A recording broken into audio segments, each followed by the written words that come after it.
Hello students, आज हम पढ़ेंगे कोलोनाइजेशन प्रोसेस के बारे में पढ़ेंगे। कोलोनाइजेशन प्रोसेस किस प्रकार की प्रोसेस है, ये जो कोलोनाइजेशन प्रोसेस है उसके अंदर जो माइक्रोऑर्गेनिज्म है वो किस प्रकार स्प्रेड होते हैं, बॉडी को हार्मफुल इफेक्ट प्रोड्यूस करते हैं बॉडी के अंदर, तो उसके बारे में अपन पढ़ेंगे। इसके अलावा पढ़ेंगे इसके अंदर कैरियर के बारे में पढ़ेंगे। अपन पढ़ते हैं पहले कोलोनाइजेशन के बारे में। Colonization is defined as the presence of micro organism in an internal organ that is normally sterile, lower airway, urinary bladder without inflammatory response to host। Colonization को अपन डिफाइन कर सकते हैं एक ऐसी प्रोसेस, एक ऐसे मेथड के रूप में जिसमें क्या होता है कि जो माइक्रो ऑर्गेनिज्म होते हैं बॉडी के इंटरनल ऑर्गन में प्रेजेंट होते हैं नॉर्मल स्टाइल फॉर्म में, ठीक है। जैसे कि बॉडी में जो रेस्पिरेटरी ट्रैक्ट है या यूरिनरी ब्लैडर है या इंटरनल ऑर्गन है, वहाँ पर क्या होते हैं माइक्रोऑर्गेनिज्म प्रेजेंट होते हैं और ग्रोथ करते हैं ग्रुप के रूप में, वहाँ पर स्टेब्लिश रहते हैं। तो इस प्रकार की जो प्रोसेस है उसको बोलते हैं कोलोनाइजेशन। कोलोनाइजेशन प्रोसेस के दौरान जो माइक्रोऑर्गेनिज्म होते हैं वो किस प्रकार का इन्फ्लेमेटरी रेस्पॉन्स क्रिएट नहीं करते होस्ट के लिए। The term colonization is different from carries.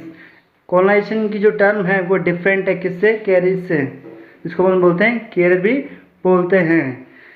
Carries and colonization are two different stage in pathogenesis of endogenous infection. Body के अंदर होने वाले एंडोजेनस इन्फेक्शन के अंदर जो प्रोसेस होती है पैथोजेनेसिस की प्रक्रिया, उसके अंदर 2 स्टेप होती है, ठीक है, जो इन्फेक्शन को फैलने में हेल्प करती है। एक तो होता है फर्स्ट कैरीज, जो क्या करते हैं माइक्रोऑर्गेनिज्म को अडॉप्ट करते हैं, ऐसे वेक्टर जो कहते हैं माइक्रोऑर्गेनिज्म को अडॉप्ट करते हैं और एक स्थान से दूसरे स्थान पर ले जाने का काम करते हैं। कोलोनाइजेशन का मतलब होता है कि माइक्रोऑर्गेनिज्म क्या होते हैं कॉलोनी के रूप में ग्रोथ करते हैं, एक समूह बनाकर रहते हैं, बॉडी को इंजर्ड करते हैं। The process of colonization is explained as follow. Colonization की जो प्रोसेस है उसको अपन इस प्रकार एक्सप्लेन कर सकते हैं, जैसे कि रेस्पिरेटरी ट्रैक्ट, डाइजेस्टिव और इंटरनल ऑर्गन।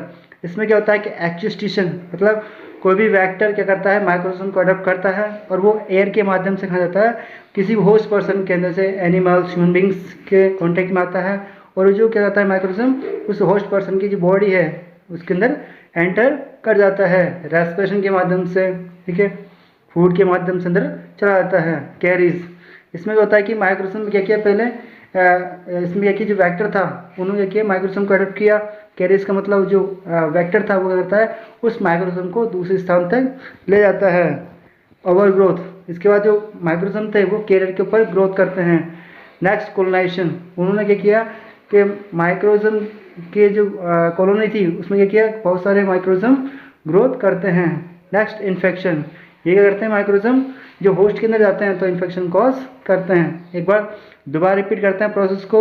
इसमें क्या हुआ, एक वेक्टर था जिसने माइक्रोऑर्गेनिज्म को अडॉप्ट किया, अडॉप्ट करने के बाद क्या किया उसने उस माइक्रोऑर्गेनिज्म को दूसरे स्थान पर या होस्ट पर्सन के पास ले जाता है।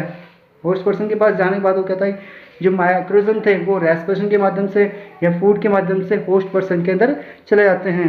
होस्ट पर्सन में जाने के बाद क्या करते हैं बॉडी की जो डिफरेंट ऑर्गन होते हैं, ठीक है, जैसे कि यूरिनरी ब्लैडर है या रेस्पिरेटरी है, वहाँ पर जाके वो ग्रोथ करना स्टार्ट होते हैं और जो ग्रोथ करने के बाद क्या है कॉलोनी बना लेते हैं, उसको बोलते हैं कोलोनाइजेशन। धीरे धीरे क्या करते हैं वो इन्फेक्शन इन्फ्लेमेटरी प्रोसेस स्टार्ट करते हैं और बॉडी को अफेक्ट करते हैं। इस प्रोसेस को बोलते हैं कोलोनाइजेशन।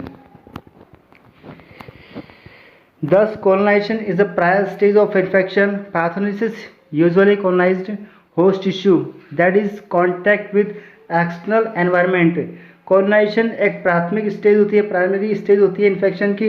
इसमें क्या होता है कि जो माइक्रोऑर्गेनिज्म थे वो होस्ट टिश्यूज के अंदर एक कॉलोनी बनाकर रहते हैं, क्योंकि जो होस्ट जो पर्सन है टिश्यूज है, ठीक, जो होस्ट जो है वाहक है वो क्या करता है कि एक्सटर्नल एनवायरनमेंट के कांटेक्ट में रहता है, जैसे कि एयर है या जो आसपास का जो एनवायरनमेंट है पॉल्यूशन के कांटेक्ट में रहता है। The microbes that infect the regions have usually developed tissues adhesion mechanism and has developed ability withstand the constant pressure of host defense at the surface. इसमें क्या होता है कि जो माइक्रोऑर्गेनिज्म होते हैं बॉडी के ऐसे ऑर्गन पर अटैक करते हैं, ऐसे पार्ट पर जाकर ग्रोथ करते हैं जहाँ पर जो सेल्स होती है टिश्यू होते हैं वो डेवलप्ड होते रहते हैं, नए नए सेल्स का फॉर्मेशन करते रहते हैं। वहाँ पर जाके ये माइक्रोऑर्गेनिज्म होते हैं वो जुड़ जाते हैं और वो अपने समाज नए माइक्रोऑर्गेनिज्म का निर्माण करते हैं। जो माइक्रोऑर्गेनिज्म है वो ऐसे सेल्स पर सर्वाइव करते हैं जहाँ पर उसको एक फेवरेबल एनवायरनमेंट मिलता है, ठीक है, न्यूट्रिशन मिलता है, वहाँ पर जाके ये ग्रोथ करते हैं। if successfully established colonization remain continue for a variable period of time within any ill effect। इसमें क्या होता है कि जो माइक्रोजोम होते हैं, ठीक है, बॉडी के अंदर जो माइक्रोजोम प्रेजेंट होते हैं वो कॉलोनी बना के रहते हैं कई टाइम तक, ठीक है, विदाउट इन्फ्लामेटरी प्रोसेस के माध्यम से किस प्रकार इल इफेक्ट प्रोड्यूस नहीं करते हैं। जब इल इफेक्ट प्रोड्यूस करते हैं तो बॉडी की जो इम्यून सेल्स होती है उसको किल करने का काम करती है। दी होस्ट में develop resistance during this period. इसमें क्या होता है कि जो होस्ट के अंदर माइक्रोजोम प्रेजेंट हुए थे, ठीक है, उससे क्या करती है, जो होस्ट जो सेल्स होती है वो रेजिस्टेंस डेवलप कर लेती है, एंटीबॉडी का फॉर्मेशन कर लेती है, और होस्ट के अंदर क्या होती है कि इम्यूनिटी विकसित हो जाती है। इस प्रकार के प्रोसेस को बोलते हैं कॉलोनाइजेशन।